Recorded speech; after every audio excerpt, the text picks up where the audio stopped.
There is a moment in every woman's life when she begins to sense that the balance between giving and receiving has shifted too far for too long. A quiet realization that she has been offering more than she has been receiving. And in the depths of that awareness, an instinct begins to stir. Not to do more, not to prove more, but to finally, courageously stop. This is not the kind of stopping that comes from defeat. It is not resignation. It is a stillness born of truth. It is the silence of a woman returning to herself. For years, perhaps decades, you may have been taught that to be chosen, to be cherished, you must continually demonstrate your worth. That if you could just love a little harder, bend a little more, understand a little deeper, you would finally secure the place you longed for in someone's heart. But the paradox is cruel. The harder you reach, the further it seems to slip away. Carl Jung once observed, "What you resist not only persists but grows in size." When you resist emptiness, when you fight the quiet space between you and another, when you rush to fill it with words, effort, or proof of your value, you create more of the very void you fear. The anxious impulse to be wanted, that desperate turning outward for recognition, does not magnetize affection. It quietly repels it. And yet, most of us have felt it. That sudden wave of fear when we sense someone we care for drifting away. The urge to reach out, to explain, to offer more of ourselves in hopes that they will remember our value. But beneath that urge is something far deeper, a wound that has not yet been given its place in the light. The anima and animus, Jung's way of describing the inner feminine and masculine energies, reveal a truth about why this dynamic feels so consuming. When your inner masculine is unresolved, you unconsciously outsource it. You look for its reflection in another person, often a man, to validate your worth. You feel the need to be pursued, because without it, a certain emptiness echoes inside. And this is not weakness. This is a longing for wholeness. But when that longing is projected outward, it comes across as hunger, and hunger, no matter how refined, is always felt before it is understood. Joe Dispenza speaks about the electromagnetic field of the heart, how it is not just a poetic idea, but a measurable force. He explains that when we are in desperation, when we are chasing, when we are clinging, the heart's field collapses. It contracts, it loses its coherence. And coherence is what others feel as safety, as beauty, as attraction.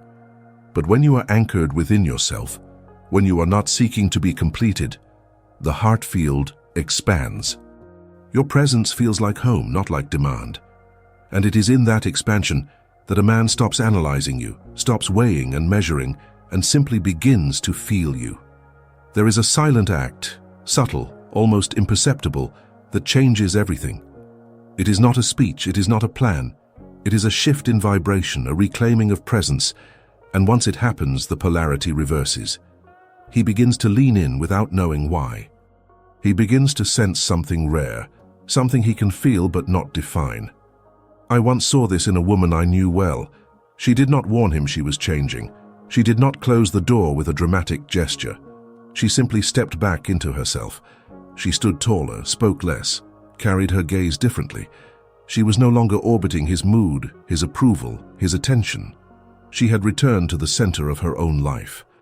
And that center radiated something that drew him in, not through effort, but through gravity. This is where the journey begins, not in learning how to be wanted, but in remembering what it feels like to be whole. It is not about playing games, pretending not to care, or manufacturing distance. It is about finding the place within where you no longer feel the need to chase yourself through someone else's affection. And from that place, everything changes. The silence no longer feels empty. The space between no longer feels threatening. You begin to see that what you thought was the loss of connection was, in truth, the opening for a deeper one to emerge. The most painful kind of rejection is not the one someone gives you with words.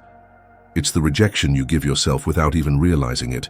It's the invisible turning away that begins the moment you decide you must prove your worth to another person. That silent transaction in your own heart where you say, "I will only be enough when you choose me." From that moment on, the ground beneath you shifts. You may still smile, still speak, still move toward them, but underneath, your body has entered a subtle state of emergency. When the nervous system senses it must earn love, it doesn't relax into presence. It scans, it monitors, it anticipates. You may not see it in the mirror, but it is there in your tone, in your eyes, in the micro-pauses between your words. And a man's body, tuned to detect safety or danger long before his mind does, will feel it. What he feels is not desire, it's alertness. His amygdala, the part of the brain wired for survival, begins to read you not as a resting place, but as a demand. Here lies the paradox. The more you long to be seen, the more you disappear. Because what he is registering is not your beauty, your wisdom, your presence, but the unspoken plea beneath it. Tell me I am enough so I can breathe. And when that plea becomes the undercurrent, your true self fades into the background. You become a shadow of your own essence. In the archetypal language, this is the wounded maiden. She believes love must be earned through constant proving. She believes attention equals safety, and absence equals danger. Her gestures are sweet. Her longing is sincere. But the energy they carry is heavy. It asks another person to hold her sense of worth when that weight was never meant to be carried by anyone else. And so men withdraw. Not always out of cruelty or disinterest, but because somewhere deep inside they sense they are being asked to fill an emptiness they cannot touch. They may not even be able to name it. They just know the exchange no longer feels light. They begin to drift, and in their drifting your efforts intensify. But what if this cycle is not a sign of your unworthiness at all? What if the reason he seems to stop feeling is because you began to reach from a place that wasn't grounded? What if the real rejection has been happening in the quiet space between your heart and your own reflection? And here is where the journey folds into the next truth, that the most magnetic quality you can carry is not what you show him on the outside, but what radiates from within when your heart and your energy are in harmony. This is where beauty takes on a different meaning.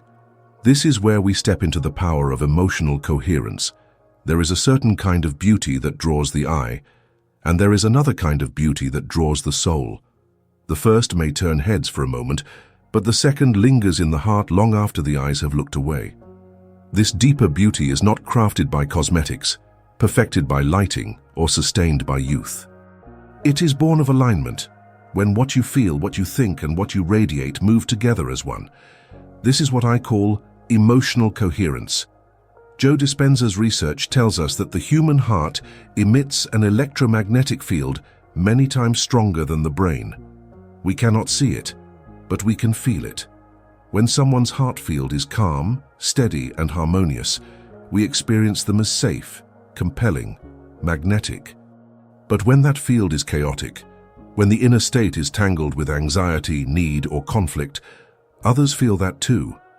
They may not know why, but something in them hesitates. Some women try to mask this with performance. They wear a calm expression, speak in measured tones, even laugh at the right moments. But beneath the surface, their nervous system is vibrating with uncertainty. It is not the mask that is felt, it is the vibration underneath it. A woman can be stunning to the eye, but if her presence carries the static of emotional incoherence, people will sense a disconnect they cannot name. Carl Jung once said, "Until you make the unconscious conscious, it will direct your life, and you will call it fate." When your inner fears remain unacknowledged, they will leak into your presence. No matter how carefully you manage the outside, the inside will speak through the energy you carry. And that energy will shape how others experience you far more than your appearance ever could. True magnetism is not perfection, it is congruence. It is when the softness in your voice matches the peace in your body. When the light in your eyes is real, not forced. When the stillness you show is the stillness you feel. Imagine a violin, exquisite in its design, polished to perfection. It may be beautiful to look at, but if it is out of tune, it cannot make music. Beauty without coherence is much the same. This is why many women who are striking to look at may still find their connections fleeting, and why others, whose beauty is quiet and unassuming, can leave an imprint that lasts for years. The difference is coherence. People, men especially, are drawn not to the perfection of the image, but to the safety and wholeness of the presence. And coherence is not born of effort. It is born of returning to yourself, of noticing when you have been reaching outward for alignment instead of cultivating it within. And when you do, you discover that attraction has less to do with pursuit and more to do with a quality far rarer, a quality that does not grasp, but invites. From here, the path leads to a truth that surprises many, that the kind of detachment which deepens desire is not coldness, but a quiet form of self-containment. And it is in that space, where you are no longer grasping, that real magnetism begins to breathe. There is a quiet misunderstanding that runs deep in our culture. The idea that detachment is a form of emotional withdrawal, a coldness, an absence of care. But true feminine detachment is not the shutting of the heart. It is the art of holding your own center, even in the presence of someone you love. It is a way of belonging to yourself so fully that no matter how the tides of another person's attention rise and fall, you remain whole. When a woman is attached in the unhealthy sense, her emotional balance is tied to someone else's movements. His texts, his silences, his moods, they become the weather of her inner world. Her peace lives or dies by the forecast. And so, she begins to chase her own sense of stability through him, believing that his presence will quiet the storms within. But this kind of grasping is felt long before it is spoken. Men rarely move toward a woman who is reaching for herself through them, but they are drawn, almost helplessly, toward a woman who is already home within herself. This is why detachment is magnetic, not because it plays games, but because it removes the undercurrent of need that makes love feel heavy. The absence of grasping makes room for curiosity, for pursuit, for genuine desire to grow in the other person's own rhythm. I once knew a woman who transformed a relationship without saying a word. For months she had been explaining, clarifying, and oversharing her feelings in hopes of closing the emotional distance she felt. But the more she tried, the more he seemed to fade into his own quiet. One day she stopped. She didn't harden her heart. She didn't punish him with silence. She simply withdrew her energy from the performance of closeness. She let her presence become still, her words fewer, her gaze softer. And something shifted. Within days he was leaning in, not out of guilt, but out of a growing sense that something precious was now beyond the reach of his assumptions. In Jungian terms, when the feminine retreats into her own inner world, she calls forth the masculine's deeper nature. She stops meeting him in the realm of logic, persuasion, and proof. Instead, she moves to a place he cannot follow with his mind, a place he must enter through his own emotional body. And for many men, this is both disarming and magnetic. The archetype that holds this truth is the sacred temple. A temple does not go in search of its worshippers. It stands, quiet and alive, tended from within.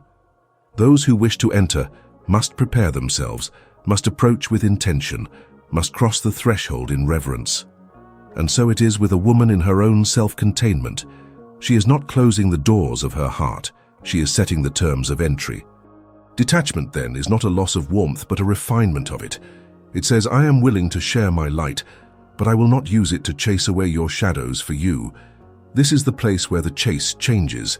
It is no longer about you moving toward him, but about him moving toward a presence that no longer seeks to be completed in him. And it is here that the nervous system begins to learn a new rhythm, one that is not driven by craving or scarcity, but by the quiet stability of coherence, which leads us to the next step, reshaping the very reward system in your body so that peace feels more natural than pursuit. Attraction is often mistaken for connection. The thrill of being noticed, the rush when a message lights up your phone, the subtle intoxication of feeling chosen, these can all create an illusion of depth. Yet many of these moments are not love. They are a kind of chemical dance in the body, orchestrated by the brain's reward system. And unless we understand it, we can mistake emotional addiction for genuine intimacy. The nervous system craves what is familiar, even if that familiarity has brought pain. This is why so many women find themselves drawn back into patterns they thought they had outgrown. The sudden absence of validation can feel less like peace and more like withdrawal. It is not unlike stepping away from a substance the body has depended on. Restlessness sets in, thoughts race, emotions surge. You feel the ache not just in your heart, but in your body. Dopamine, the neurotransmitter, often called the pleasure chemical, plays a central role here. In truth, dopamine is less about pleasure and more about anticipation. It spikes not when you have love, but when you believe it might be just within reach. This is why intermittent affection can feel so intoxicating. It creates a loop. You long, you receive a small taste, you long again. The body learns to seek the high of the chase rather than the steady warmth of true connection. But what feels exciting to the nervous system is not always what nourishes the soul. And what feels steady and calm can, at first, seem dull if you have been conditioned to mistake chaos for passion. This is the heart of emotional repatterning, teaching your nervous system that safety is not the absence of love, but the foundation of it. There is a term I use for the transition phase: neuro-emotional withdrawal. It is what happens when you stop chasing validation, when you let go of the constant scanning for signs of approval. The nervous system, accustomed to those spikes of dopamine, panics. It whispers, "Something is wrong. You're losing him." But in truth, what you are losing is the dependency on a pattern that never truly sustained you. To rewire this loop, you must interrupt it in real time. A simple, profound ritual can help, just 3 minutes a day. When the craving to reach out, to check your phone, to rehearse your worth in someone else's eyes arises, pause. Place your hand over your heart. Feel its rhythm. Breathe deeply into the belly, as if drawing the breath from the ground beneath you. Imagine the need dissolving like mist in morning sunlight, not suppressed but released. Let the energy you would have spent chasing settle back into your body. Joe Dispenza teaches that the quantum field responds not to what you wish for, but to the state you hold when you are not needing. This is not about convincing yourself you don't care. It is about becoming so anchored in your own coherence that whether love is near or far, your center remains intact. And from that center, you begin to see men and relationships with new eyes. And this is where an unexpected transformation begins, because when you are no longer chasing, you become something rarer, something far more compelling. You become the flame that can be felt but not possessed. And this is the essence of the next truth, the archetype of the unreachable flame. There is a kind of presence that is warm but untouchable. You can feel it from across the room. It draws you closer, yet it never collapses into your grasp. This is the unreachable flame. She is not cold. She is fire behind glass. Her warmth radiates, but her core remains her own. Men may gather near her light, but they know instinctively, this flame belongs to no one but herself. In Jungian language, she carries the archetype of the muse. She does not wait for a man to awaken her, because she lives in a deep and ongoing romance with her own soul. She inspires without effort, not because she performs, but because she embodies a life that is self-tended, self-fed, and self-alive. A man can feel this difference. He may not understand it with words, but somewhere in him, a recognition stirs. She is not seeking me to complete her. She is already complete. I once heard the story of a woman who, for years, had bent herself into the shape of other people's desires. She was beautiful, captivating, yet she always left relationships feeling diminished. One day she made a quiet decision. She would no longer compete for anyone's love. She would no longer step outside herself to be chosen.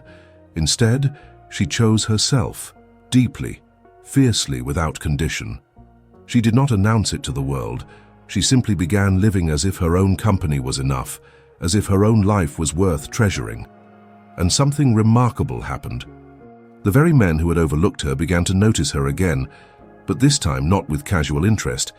They felt a pull, an ache, a curiosity they couldn't explain. This shift was not about strategy, it was about energy. When a woman stops burning herself out to keep someone else warm, she becomes magnetic in a way no performance can imitate. She becomes a forest in her own right, mysterious, self-sustaining, alive in every season. A man cannot control this kind of presence. He cannot claim it as his possession. All he can do is enter it if he is willing, and even then only as a guest. The masculine psyche responds to mystery differently than it responds to availability.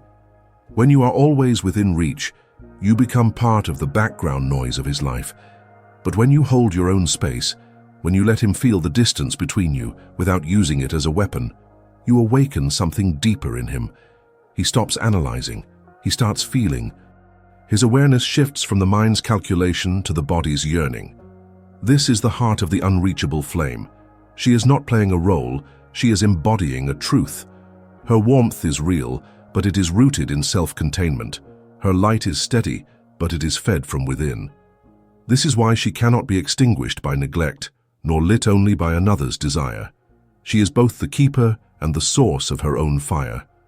And it is here that we reach the closing truth, that the transformation is never truly about the man, nor about the chase. It is about the field you create when you stand whole within yourself, because in the end, it is not you who changes him. It is you who changes the space in which he must meet you. Carl Jung taught that wholeness is not found by chasing what is missing outside of us, but by reclaiming what we have abandoned within. This is the essence of what happens when a woman stops trying to earn love. She stops shaping herself to be chosen and starts living from the unshakable ground of her own self-recognition. In doing so, she alters the very atmosphere in which relationships exist. The transformation is subtle but undeniable. It is not that she no longer desires love. She simply no longer seeks it as proof of her worth. Her presence shifts from a question, "Am I enough?" to a statement, "I am whole." And in that statement, unspoken yet felt, the dynamics change. The air between her and others carries a different charge. Men sense it. Friends sense it. Even strangers sense it. Joe Dispenza often speaks of the coherent field, the state in which our emotions and our inner alignment create an energy that is both elevated and stable. When a woman cultivates this field within herself, she draws toward her what resonates with it, not out of hunger, not out of absence, but out of overflow. She becomes a place where love can arise naturally, without bargaining, without proving. This is why the chase changes. It is not because she has mastered a technique or hidden her feelings behind a mask. It is because she is no longer chasing a version of herself that was built to please, to fit, to survive in someone else's world. She has stopped trying to become the woman who will finally be enough in his eyes, because she is already enough in her own. And this is the paradox. The moment she no longer needs him to remember who she is, he begins to feel the pull of her presence more strongly than ever. Not as a possession to claim, but as a mystery to approach. She is no longer waiting at the gates of his attention. She is already walking her own path, and if he wishes to meet her there, he must walk too. So perhaps the real question is not whether he will chase you. The real question is, what would your life feel like if you no longer feared your own emotional independence? Because once that fear is gone, the chase, his or anyone else's, becomes irrelevant. What matters is the life you are living, the soul you are tending, the fire you are keeping alive within yourself. In the end, this was never about changing a man. It was always about changing the field. And when the field changes, everything that enters it must change too, or fade away. That is the quiet power of the woman who chooses herself. And in that choice, she does not just attract love, she embodies it.